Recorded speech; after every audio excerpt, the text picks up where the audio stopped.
Can you buy a private jet for less than $100,000? The idea itself sounds crazy. Private jets have always belonged to the wealthy. But what if it were possible to pick up a jet affordably?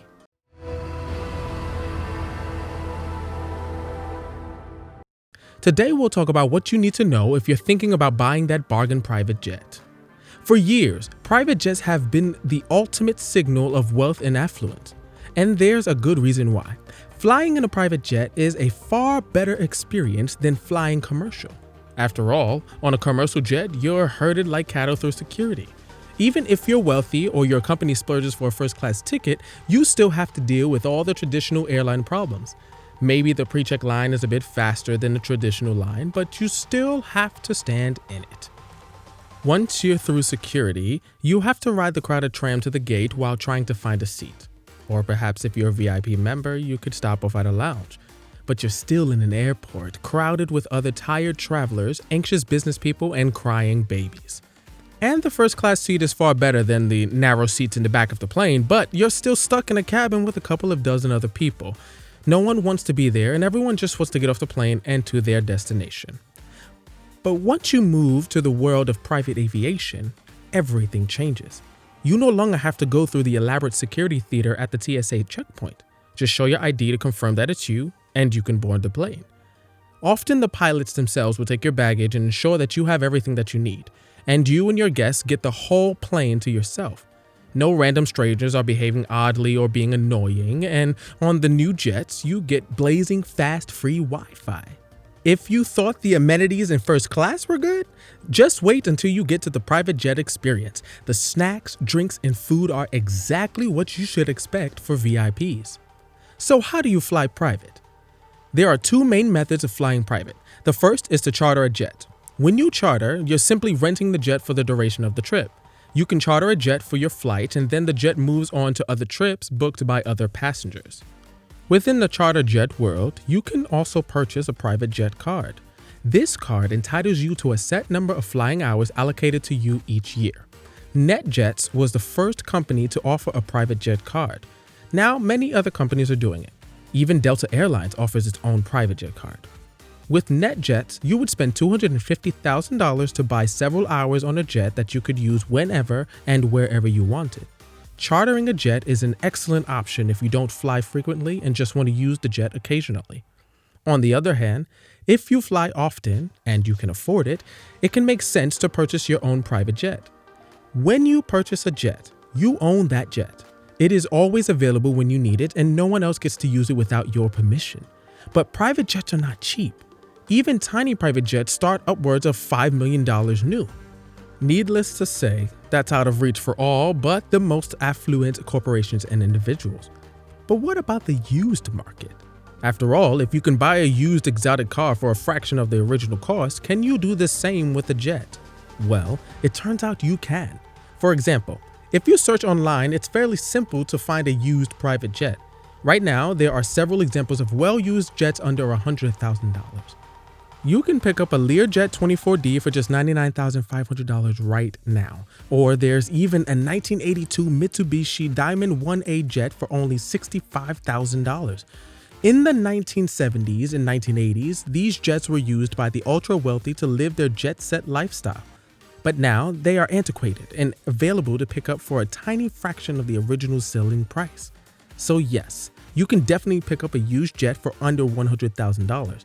But if you plan to actually keep and operate it, you're going to need a whole lot more than that. Why?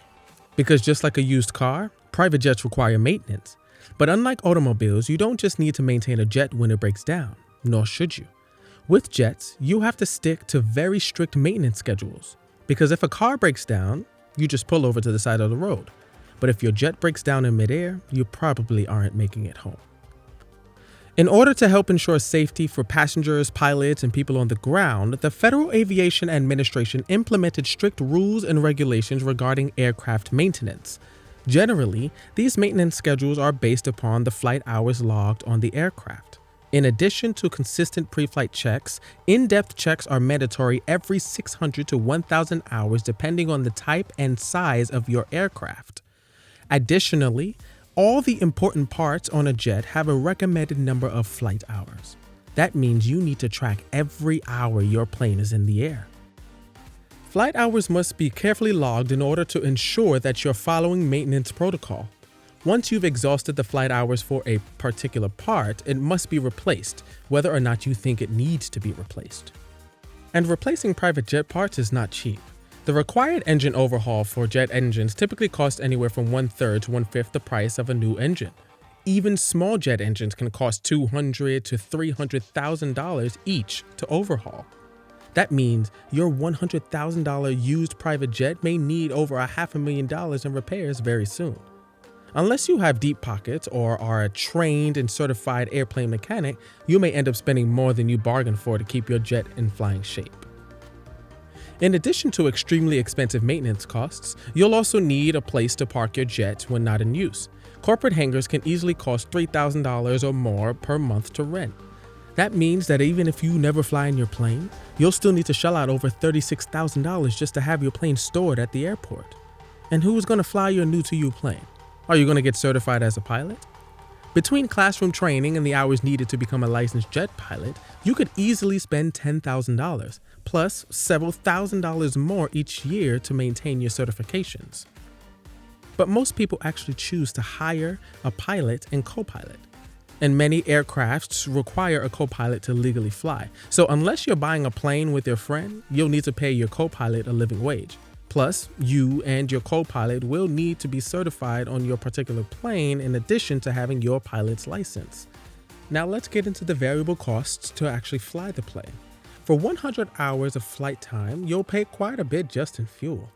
Jet fuel is more expensive than the petroleum you buy at the pump for your automobile. At the time of this video, a gallon of fuel costs about $4.25. Depending on how large and efficient your jet is, fuel costs can creep up close to $1,000 per hour. That means for 100 hours of flight time, you'll spend close to $100,000 just in fuel. And then there's insurance. Just like driving a car, you need insurance on your plane. Aircraft insurance varies by level of coverage and type of aircraft, but you should easily budget $15,000 or more per year. Of course, the less you fly, the less fuel and crew costs are incurred. But what is the point of having a private jet if it sits in the hangar all the time? There are several cost calculators online that allow you to estimate the total cost of owning and maintaining a private jet. If you plug in similar information, you'll find that operating a private jet for just 100 hours a year could easily cost you over $500,000. So if you buy a jet that needs refurbishing, you can easily spend $500,000, and getting 100 hours of flight time with fuel, maintenance, and crew can easily cost you another $500,000 per year. Your $100,000 plane could cost upwards of $1.1 million in the first year of ownership. So what's the verdict? You can indeed get a plane for less than $100,000, but if you plan to use it for anything other than a yard ornament, you'll still need to have deep pockets. Unfortunately, it looks like owning a private jet is still something only the very wealthy will be able to afford. If you enjoyed this video, please hit that like button and subscribe to our channel. We love bringing you the best content on luxury goods, business, and investing. And if you have any suggestions for a topic you'd like us to cover, please leave it in the comments below.